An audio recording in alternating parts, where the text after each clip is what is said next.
buenos días. Bienvenidos a TV Profesional, el canal que muestra tu talento al mundo. Como todos los días hemos tenido temas muy interesantes. El día de hoy tenemos otro, espero y sea de su agrado. Tenemos el privilegio de entrevistar al profesor investigador de alto nivel Shapno Vargas, impulsor de la teoría Welken-Kagel para la matemática educativa. Bienvenido, Shap.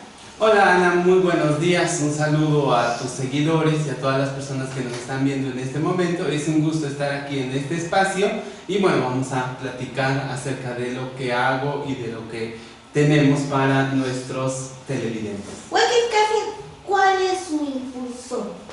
Welken-Kagel es un acercamiento hacia la enseñanza y aprendizaje de las ciencias en cualquier nivel educativo y en cualquier área del saber, y mi trabajo ha sido contextualizarlo en el área de la matemática educativa a fin de poder realizar investigaciones desde la visión de los pueblos originarios y en este caso del pueblo Mije, para construir materiales didácticos y para realizar investigación de alto nivel. Vamos a ver durante esta temporada sobre la investigación educativa. Sí. Es un tema muy interesante. Sí, claro, sobre todo para los profesores o para aquellos que quieren innovar en educación, que quieren hacer nuevas cosas, y la investigación es como una manera de poder realizar investigación. ¿Qué es la investigación? O sea, me gusta aquella definición que dice que es la búsqueda de las huellas de la verdad, ¿no? Y en ese sentido, por ejemplo, buscamos las huellas de un cierto fenómeno educativo. Y por ejemplo, podríamos preguntarnos por qué un estudiante no aprende, ¿no? Matemática. Y entonces alrededor de eso, del fenómeno del por qué no aprende o por qué aprende, tenemos que mirar alrededor pues las huellas, ¿no? Las huellas que hay. Puede ser por el contexto social, puede ser por el contexto familiar, puede ser por las cuestiones emotivas del propio estudiante, puede verse pues por sus aspiraciones, si quiere estudiar más adelante profesionalmente o no. Entonces son diversas causas que hacen que el estudiante aprenda o no aprenda. Entonces, al analizar ese fenómeno, buscamos como todas las huellas que hay alrededor para poder contestar y tener como alguna respuesta hacia esa pregunta. La respuesta sea, ahora sí, analítica, que tenga algo que ver. Sí, exacto, sí, que tenga como un fundamento para poder contestar a esa pregunta, ¿no? ¿Las investigaciones llevan pasos? Sí, sobre todo es como en el paso del método científico, es una aplicación del método científico en la investigación. Y entonces la hipótesis, el objetivo, el desarrollo, las conclusiones y nuevamente nuevas preguntas van surgiendo. Entonces, a partir de una pregunta, pues se indaga, se buscan datos para poder contestar esa pregunta, y a partir de la manera en cómo hacemos investigación, pues existen como varios métodos o varios mecanismos para llevarlos a cabo. Y también otra cosa es cómo uno reporta la investigación del resultado y cómo fue el proceso realmente de la investigación. La investigación, ¿cuál es lo básico? La lectura, ¿qué es básico en una investigación? Pues tal vez otra vez es como el asunto de la pasión por investigar, ¿no? Y sobre todo el que uno tenga ese impulso por querer contestar las propias dudas que a uno le van surgiendo. Y algunas pues no van a tener como respuestas así bien, y casi siempre nos vamos a acercar a ciertas respuestas dependiendo desde qué punto lo estemos mirando. Entonces, una parte importante en la investigación es esa pasión, es ese gusto por querer responder, por querer analizar y por querer dar respuesta a diversas preguntas que nos van surgiendo. Y más que nada, es mucho más significativo si uno mismo es el que tiene esa duda. Ok. ¿Las investigaciones son profundas? Sí, hay por ejemplo diversas investigaciones que a lo mejor algunos se basan nada más en lo que ya hay alrededor de ese tema. Lo básico, ¿no? Ajá, y entonces es como una investigación documental. Es decir, de este tema, y entonces investigo artículos, escritos, todo lo que hay alrededor, hago como un resumen, y esa es una investigación de tipo documental. Y también hay investigaciones de tipo experimental, en donde uno analiza, como pone en escena alguna, por ejemplo, en educación, material didáctico o algún cuestionario o entrevistas a profundidad, y entonces se obtienen diversos datos y ya se interpretan esos datos a la luz de una referente teórico y a la luz de la pregunta que estábamos haciendo para encontrar las respuestas que queremos, ¿no? Ok. ¿Las investigaciones tienen que ver con niveles educativos en matemática? Sí, en cierto sentido, porque no va a ser lo mismo investigar en el nivel primaria que en el nivel universidad, sobre todo porque se trata de estudiantes con diferente edad biológica. Y también los temas y los problemas y conflictos van a ser un poco distintos, ¿no? Entonces, por ejemplo, en el nivel universitario suele investigarse como la construcción mental que realiza el estudiante alrededor de un cierto concepto de matemática y de diversas áreas. La pregunta es, aunque es general, pero la pregunta ahí es ¿cómo construye el estudiante su aprendizaje en el concepto de espacio vectorial, por ejemplo, o de transformaciones lineales? Y aunque es la misma pregunta, se va a contestar de manera diferente a como o la respuesta va a ser diferente si hacemos la misma pregunta en un niño, en un estudiante de nivel primaria. Y por ejemplo, ¿cómo construye el estudiante de nivel primaria el concepto de número? Y las respuestas van a ser distintas, ¿no? Porque por el conocimiento se tratan como de distintas cosas y se han construido marcos de referencia para cada nivel educativo, aunque algunos sí suelen ser generales, o sea, como que se aplica a todos los niveles, en tanto que se tratan como de aprendizaje en general, ¿sí? ¿A quién está dirigido Wackenkagen en la matemática educativa? ¿A los profesores o a los estudiantes? Pues mira, tiene como dos vertientes. Uno es como explicar a través de cuántas etapas de fortalecimiento el estudiante tiene que pasar para aprender un concepto. Es explicar nuevamente qué etapas o en qué etapa se encuentra el estudiante respecto a un concepto, por ejemplo, de ecuaciones lineales, ¿no? Entonces, ¿en qué etapa se encuentra? ¿Eso qué quiere decir? Hay que analizar las respuestas a una entrevista de los estudiantes para poderlos clasificar en qué nivel están, y eso para qué nos sirve, para poder impulsarlos a un siguiente nivel, porque Wackenkagen tiene cuatro etapas de fortalecimiento, desde que el estudiante está en ser muy tierno a ser maduro, ser macizo mentalmente hablando. Es decir, uno le pone algún concepto y a lo mejor no sabe nada de eso, diremos que está como en un nivel muy tierno respecto a ese concepto. Y entonces se puede fortalecer, y una vez que conozcamos en qué etapa está, podemos diseñar algún material y pasarlo a la siguiente etapa de fortalecimiento. Y en relación a los profesores, a ellos les sirve este referente para hacer el diseño del material, porque justo una vez que conocemos al estudiante en qué etapa se encuentra, hay que diseñar un material, pero ¿quién lo hace? Pues el profesor. Entonces, ¿cómo se diseña? Otra vez, ese diseño tiene que ir por etapas, desde la etapa de ser muy tierno, en este caso de manera instructiva, a ver cómo le vamos a enseñar para que pase a la siguiente etapa de fortalecimiento. Y entonces el Wackenkagen es un modelo, por un lado, de instrucción, que quiere decir cómo vamos a enseñar matemáticas al estudiante, y también en un modelo de descripción. Entonces, ¿en qué etapa se encuentra el estudiante? Son preguntas como diferentes para poder ayudar a la enseñanza de la matemática. Y ahí surge la investigación. Sobre eso tiene que haber una investigación. Ajá, exacto, sí, porque por ejemplo, uno puede diseñar un material y entonces ahí la pregunta es, bueno, ¿cómo saber que ese material fue funcional?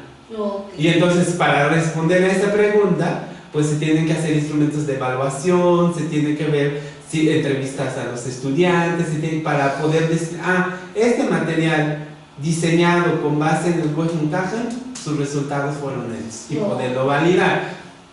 Y también surge la pregunta de decir, ¿en qué etapa de fortalecimiento se encuentra este estudiante con respecto a la ecuación de la línea recta, por ejemplo? Y entonces ahí hay que hacer entrevistas, hay que ver, para contestar a esa pregunta. Y con ese mecanismo hacemos investigación. En este caso la teoría Wöchenkachen, porque esa es la que yo impulso y esa es la teoría hacia el aprendizaje del ser humano, ¿no? Pero hay otras teorías que han construido diversas personalidades que también explican de alguna manera cómo aprende el estudiante. Todo tiene que tener un porqué. Sí, sí. Okay. Curiosidad del público, ¿qué significa Wöchenkachen? Significa aprender, significa más bien Wöchen significa despertar, Kachen significa desenredar o desarrollar o desatar, y en esa palabra Wöchenkachen, que significa despertar y desarrollar, pues es ese como del ser humano, es esa formación o educación vivencial que todos tenemos. Está basado en un concepto del pueblo Mije, en donde esa educación es más que ocurre en la vida, y se da como en tres dimensiones de la vida humana, y el problema es que a veces se olvida alguna que otra dimensión, como nosotros usualmente concebimos el aprendizaje. Entonces ocurre en tres dimensiones. La primera es la dimensión biológica psicosocial, que en Mije es Yachten, la biológica psicosocial. La otra dimensión, no siguiente, sino la otra dimensión es la parte mental, el desarrollo del pensamiento, mente o saber, que en Mije es Wunmaun, entonces en ese ámbito.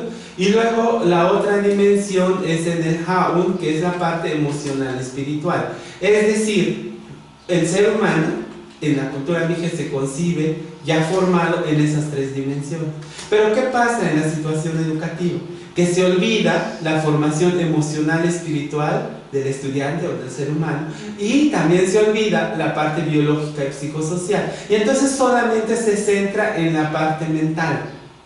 Y entonces, claro, podemos tener personas muy capacitadas, que saben mucho, pero que entonces emocionalmente hablando, espiritualmente hablando o psicosocialmente dejan mucho que desear, porque entonces no tienen como un buen comportamiento hacia los demás, no se hermanan con los demás, y etcétera, y etcétera. Y entonces Wöchenkachen hace esa formación armónica en el ser humano y se basa en esta concepción que tiene el pueblo Ayuk hacia sus propias generaciones, pero en fin, hacia todo el mundo. Porque tampoco nada más es, bueno, nosotros y se acabó, y el mundo que gire, ¿no? Sino más bien es una visión de la educación o de lo que se quiere hacia el mundo, ¿no? Entonces, y en ese sentido puede ser aplicable pues a diversas áreas del saber, a diversos niveles de la educación, y ahora plasmar toda esa concepción en un material didáctico, ese es mi papel, sobre todo en matemática educativa. O sea que detrás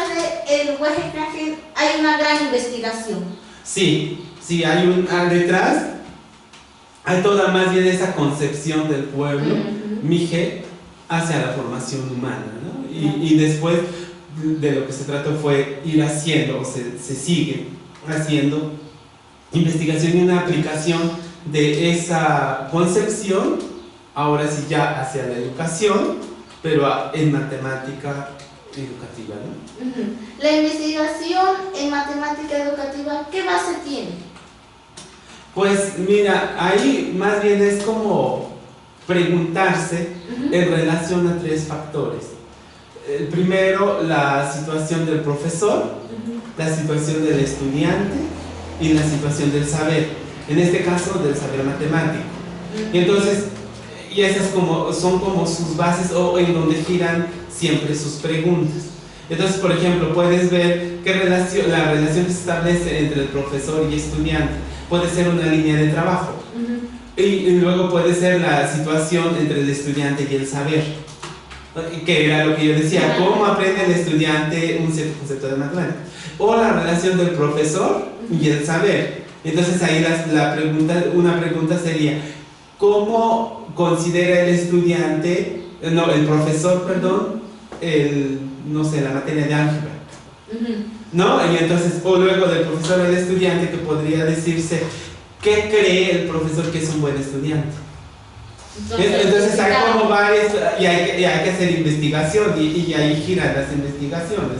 O luego, pues, como en un contexto más amplio de esas tres, se puede hacer más investigación. Entonces, como que todas las combinaciones posibles en esos tres niveles, en esas tres aristas, es donde giran las investigaciones de educación matemática, aunque ahora también ya tienen como una situación más fuera de, como hacia la educación, hacia la situación de políticas educativas, hacia de la matemática educativa, para las situaciones políticas educativas sobre todo, ¿no?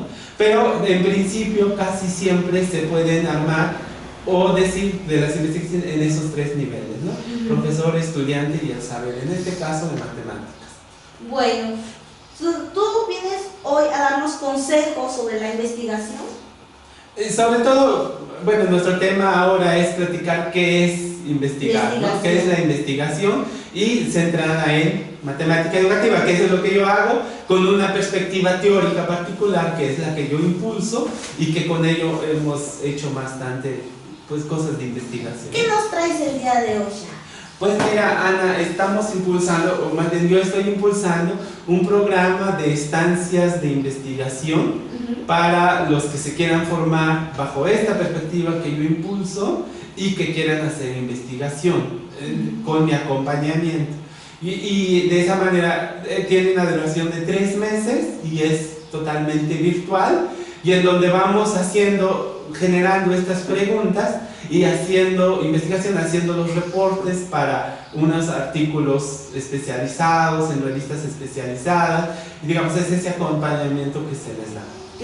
¿Está abierto para estudiantes, para profesores? ¿Para quiénes está abierto? Sí, para estudiantes y profesores, pero sobre todo para quien esté interesado en formarse como investigador, ¿no? En educación, sobre todo en educación matemática. Y la información me pueden escribir a mi correo personal, que es sharpnop@gmail.com, o visitar el blog de esto que se llama Estancias de Investigación.blogspot.mx. Ahí está la información, ahí están todo lo que estamos realizando y las investigaciones que hemos llevado a cabo en torno a Guggenheim para el diseño de materiales, para buscar en qué etapas se encuentran los estudiantes y demás, ¿no? Después que ellos se inscriben, se estarán actualizando los videos para que ellos puedan volverlos a ver y volver a sacarse de dudas si ellos no habían entendido anteriormente. Sí, la situación es que ellos se inscriben y luego semana a semana vamos a tener sesiones presenciales, virtuales en tiempo real, y en donde vamos a discutir, pues, los temas que estamos hablando y las investigaciones que vamos a ir conduciendo para que ellos vayan desde que no saben como toda la teoría, la parte de la investigación, hasta concluir una investigación y hacer un reporte para un congreso nacional o internacional, ¿no? Hacer un escrito de alto nivel, y entonces ellos estarán formados ya en investigación y sobre todo en esta perspectiva teórica para que ellos vean resultados también. Exacto, sí. Muchas gracias, Shah. Gracias por estar el día de hoy aquí con nosotros. Muy bien, Ana, también agradecer a todo tu público y a los que nos han visto en este programa, y espero que las respuestas que hemos dado les abra y invitarlos para que se inscriban a este curso, pues para que se formen como investigadores. Sí. Muchas gracias, Shah. Bueno, envío un cordial saludo a todos ustedes como nuestros seguidores. Estaremos aquí continuamente hablando sobre más temas. Este tema va a continuar. Muchas gracias. Hasta la próxima.